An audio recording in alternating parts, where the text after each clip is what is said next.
So Geshe says, we can't be sure that something exists just because it appears to our mind, or our mind appears it. We can't be sure that something exists just because it appears to our mind. So we think we can be. We think everything that appears to our mind exists. And exists, Geshe says, we also can't be sure that anything exists in the way it appears to exist. So we're confident that things exist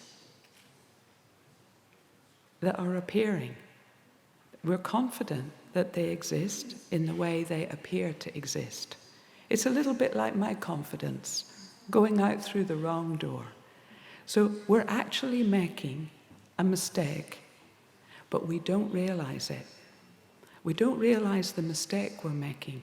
So Buddha appears in our life, and through the purifying nectar of his speech, he gives us Dharma instructions, saying, ordinary appearance, the perception, perceiving, appearing, all the things we normally see, ourself, our body, this appearance is subtle, mistaken appearance.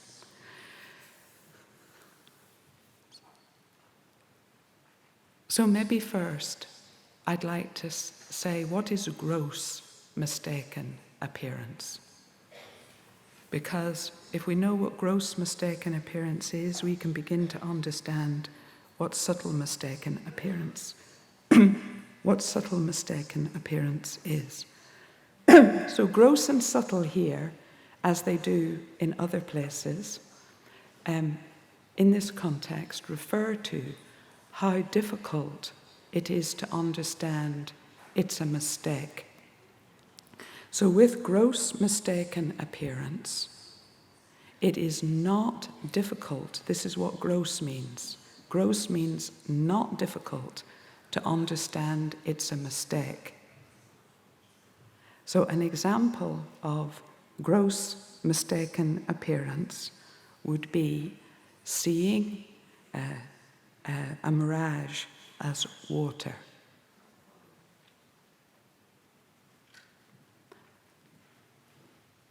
So where I used to live, in a desert, for many years, with the good fortune to teach Kadampa in the high desert of New Mexico, often you would see shimmering on the road like down a hill, and it looked exactly like water. But it was easy to understand that's a mistake, because when you get there, you only need to understand that once, even as a child.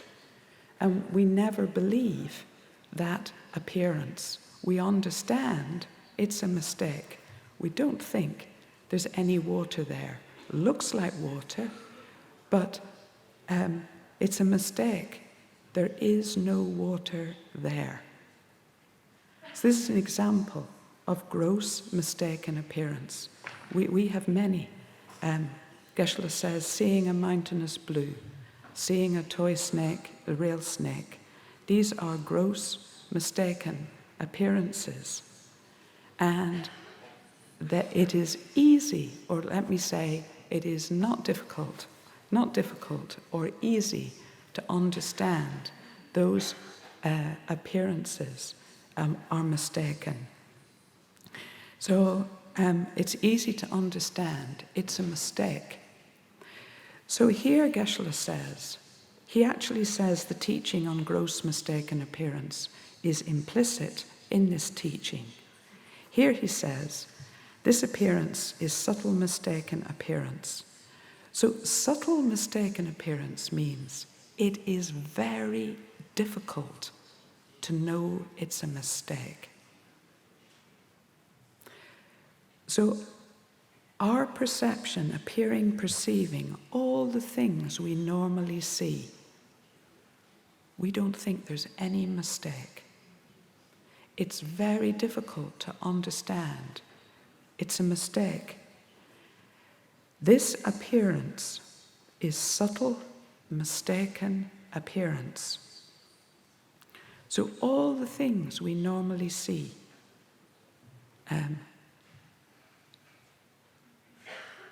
things there, inherently existent things, we believe them to exist in the way that they appear. But Buddha's explaining to us, for example, the perception perceiving the things we normally see, such as ourself and our body, is subtle mistaken appearance.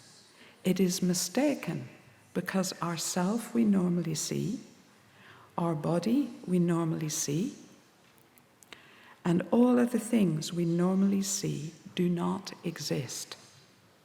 Like the water, there's no water there. There appears to be water, but there's no water there. It's gross mistaken appearance. There appears to be a body we normally see, self we normally see, things we normally see, but it's mistaken appearance, for although they appear, they do not exist, even though we always mistakenly see them.